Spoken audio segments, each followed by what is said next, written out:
आंचल फैला के भीख मांग रही हो, आंचल फैला के भीख मांग रही हो, मेरी मदद कीजिए। आखिर मैं तेरा क्या मदद कर सकती हूँ? हमारे पास है क्या? मैं आपसे कहा बताऊं दीदी, मेरी जुबान नहीं खुल रही कि मैं किस तरह आपको बताऊं कि आज मेरा परिवार क्या चीज बन गया।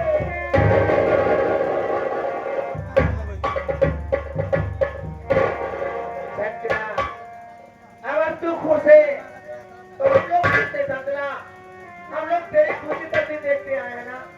दीदी, हमारी बेटे को खून की जरूरत है। मेरे बेटे की खून की जरूरत है। डॉक्टर साहब ने कहा आपका ग्रुप नहीं मिला है और हमारे पति तो पागल हो गए थे और आज के बेचारे तो एक्सीडेंट हो गया। डॉक्टर साहब ने कहा खून नहीं मिलेंगे तो तुम्हारे पति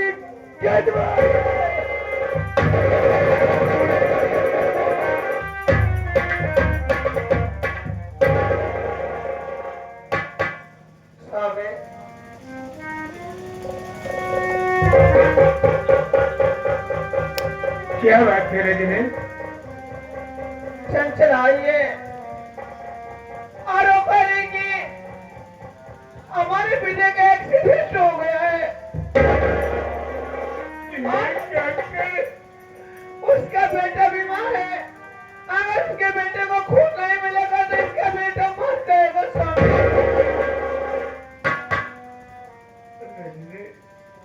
आज की इस दुनिया में हमारे और तुम्हारे लिए बनता ही क्या है? यही शरीर बच्ची है ना। अगर ये शरीर किसी के काम में आ जाते तो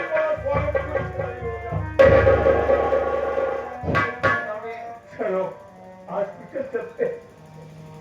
अगर तुम्हारा ग्रुप मिलेगा तो तुम इसके बेटे का खून दे देना और मेरा ग्रुप मिलेगा तो मैं अपने छोटे भाई विजय को खून दे दूंगा।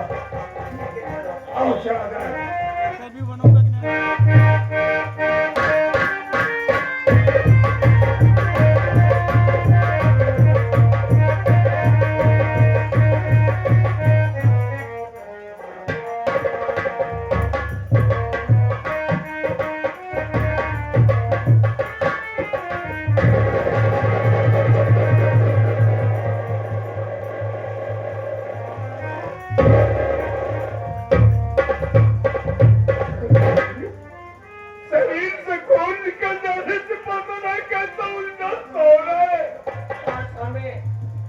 थोड़ी देर है पर बंद कराना, कल उसके बाद फिर चलो।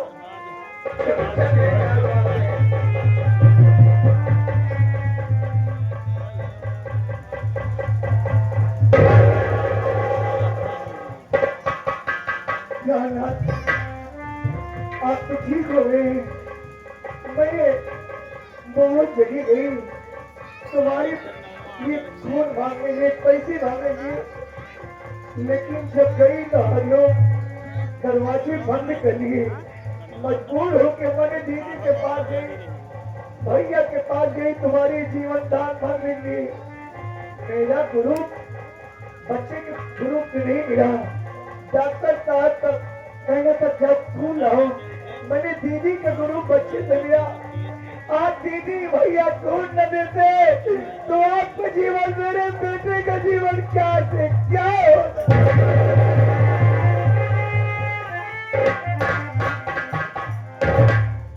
मैं तो भैया और भाभी से जुदा होकर वैसे मर गया था। चला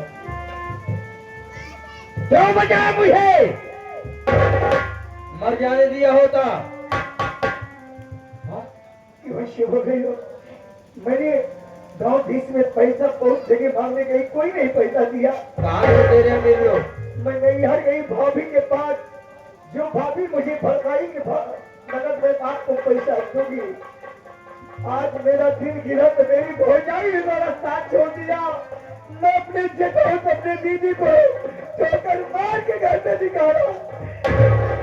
आज ही परिवार वाले ने मेरा साथ दिया। मुझे एहसास हुआ कि परिवार के सिवा कोई नाते रिश्तेदार कोई नहीं साथ देते। तेरे पास कौन परिवार है रे? तेरे सब अमीर लोग हैं। कहाँ गए साले तेरे अमीर लोग? मार गए क्या?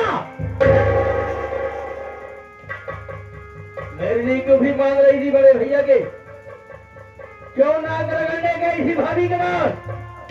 अगर मैं चाहती तो आप पहचानू क्या से क्या हो जाता मेरे बेटे। मैंने कह दिया ना कि मुझे मर जाने दिया होता। मुझे एहसास हो गया गरीबों के दिल में जगह है, अमीरों के दिल में नहीं जगह है। लाख नहीं हर भरा रहे लेकिन परिवार के सिवा कोई नहीं साथ देता। उस दिन क्या करी थी यार? क्या करी थी? हाँ, कि तेरी नीयत अच्छी होती तेरा औलाद न मरता। तोरे जैसे कुकुर मेहरारू चुल्लू में पानी में डूब के मर जाना चाहिए। किसकी औलाद को कह रही थी? किसको? तो खुद अपने औलाद को कह रही थी, क्योंकि वो जो बच्चा मरा था ना वो तेरा औलाद नहीं था बल्कि मेरे भाभी के कोख से जमा हुआ बेटा था जो जीता तेरे। नहीं, ये मेरा बेटा है। ये मेरे भाभी का बेटा है जो तुलिया है। तेरी जिंदगी बचाने के लिए मेरा औलाद उसी वक्त मर गया था। मैंने सोचा था कि तेरी जिंदगी बच जाए। मैं वहां पर गिर गया था हॉस्पिटल पर। बड़े भैया से मैंने कहा डॉक्टर का कहना यह है कि अगर अपने जिंदे बच्चे को नहीं देखेंगे तो चंचला की जान जा सकती है। उसी दिन भाभी के कोख से जन्मा बेटा हुआ था। बड़े भैया ने अपने अमूल दौलत को उठाकर दे दिया था कि ले जाओ मेरे बहू की जिंदगी बचाओ। अब और क्या क्या बता दिया है? अभी नहीं विश्वास है? कहीं बाहर नहीं है?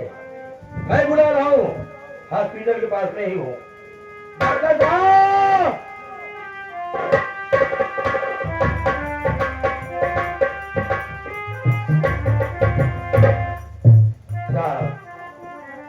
बात तो कहना नहीं चाहिए लेकिन आज मौके पर वह बात को आप बिल्कुल आप खुलासा कर दीजिए, बता दीजिए सच्चाई क्या थी। ऐसा बात आने पड़े तुम्हारे ऊपर। ऐसी बात है साहब। साहब किसी को बताना चाहिए, इधर बुलाओ उसको। इस औरत को बचाने आप अरे तुम कैसे पहुंचाती थी? तुम्हारा है ना इसको इतना अच्छा, तुम्हारा आंगन भी इतना अच्छा, तुम कैसे फोन करती? हमको मालूम नहीं तुम्हारे कैसा फोन करते हमारे गांव में नहीं। इनकर बात तो ना समझ पाए हो वो। इनकर कहे का मतलब कि त्योहार मन दे दुए तना अच्छा है, त्योहार के ढंग से तना अच्छा है, लेकिन पूरे परिवार में तुहिन खराबिया है।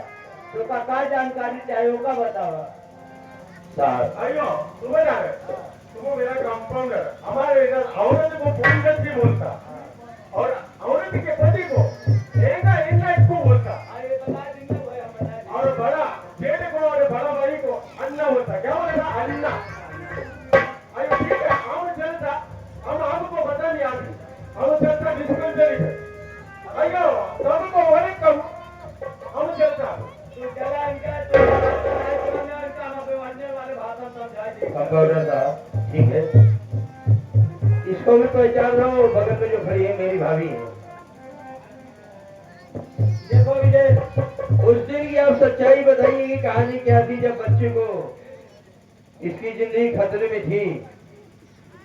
जब मैं हॉस्पिटल पास मुझे कुछ सुन नहीं रहा था तो बड़े भैया ने मेरे साथ क्या किया है इसे बताओ। देखो विजय, अगर तुम्हारी पत्नी ये जानना चाहती है कि किसकी कोख से जिंदा बच्चा पैदा हुआ और किसकी कोख से मरा हुआ बच्चा, तो आपके पत्नी को एडमिट किया था बेड नंबर 5 पर और आपकी भाभी थी बेड नंबर 6 पर। तो आपके भाभी के पेट से जिंदा बच्चा पैदा हुआ था और आपके पत्नी के यानी कि खुद तुम्हारे पेट से मरा हुआ बच्चा पैदा हुआ था।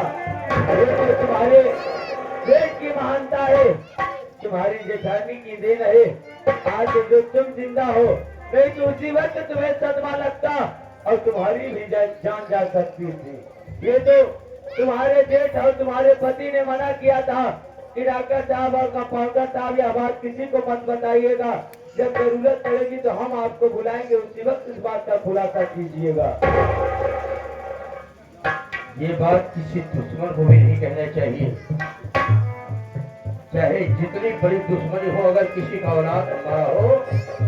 और तू घर में ही रहकर क्या कह रही थी, अपने औलाद को भी तेरा ही ईमान नहीं दुरुस्त है, ईमान तो तेरा नहीं दुरुस्त। माफी मैं नहीं कर सकता हूँ, मत करो, मत करो। अगर माफी मांगता है तो मेरे भैया राम जैसे और मेरी सीना जैसे भाभी से मांग माफी, नहीं तो आज इसी वक्त मैं तेरा गला ढाप।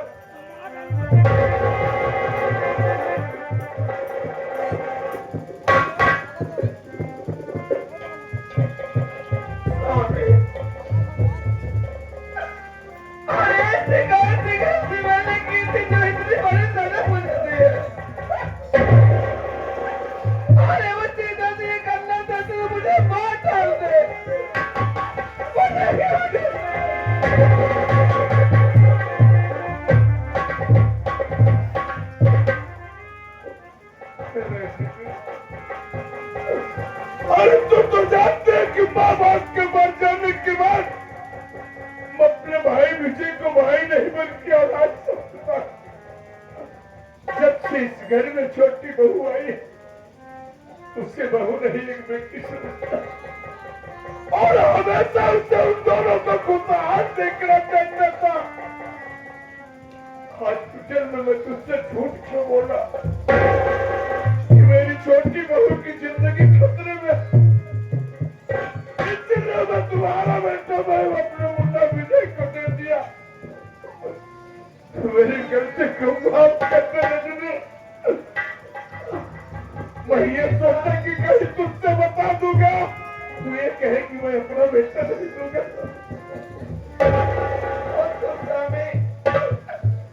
अरे कंस का मैं पारी तो सोचते मैं अपनी चंचलों को अपनी देवरानी नहीं बल्कि मैं उससे छोटी बहन समझती थी। और विजय हमारा देवर नहीं बल्कि विजय हमारा औलाद था। अरे एक बच्चे की बात थी ना, मैं उसे बच्चे के लिए ना हटाती, अरे तुम्हारे तो उसके लिए मैं अपनी जान दे देती।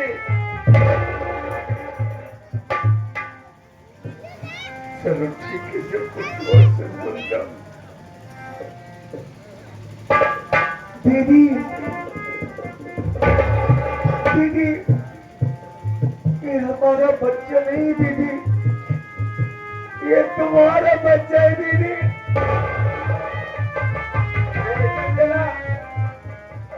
मैं मानती हूँ हमारा बच्चा है, लेकिन मैं इसे मैं अपने सिर में कोख में रखी हूँ। अरे तूने तो इसे अपना दूध पिलाया, अरे मैं इसे क्या करूँगी लेकर?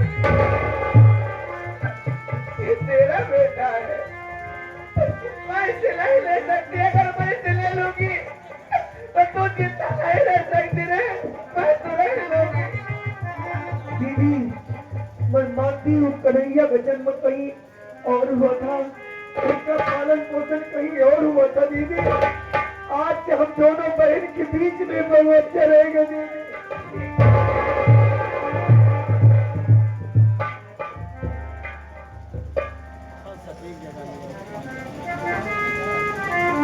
प्यारे साथी भैया बाबू लोग, यही से आप सब विदा होते हैं। ये हमारी संगीत रही, बाप बेटे से हुआ लाचार, भाई भाई का प्यार और छोटी बहू का अत्याचार।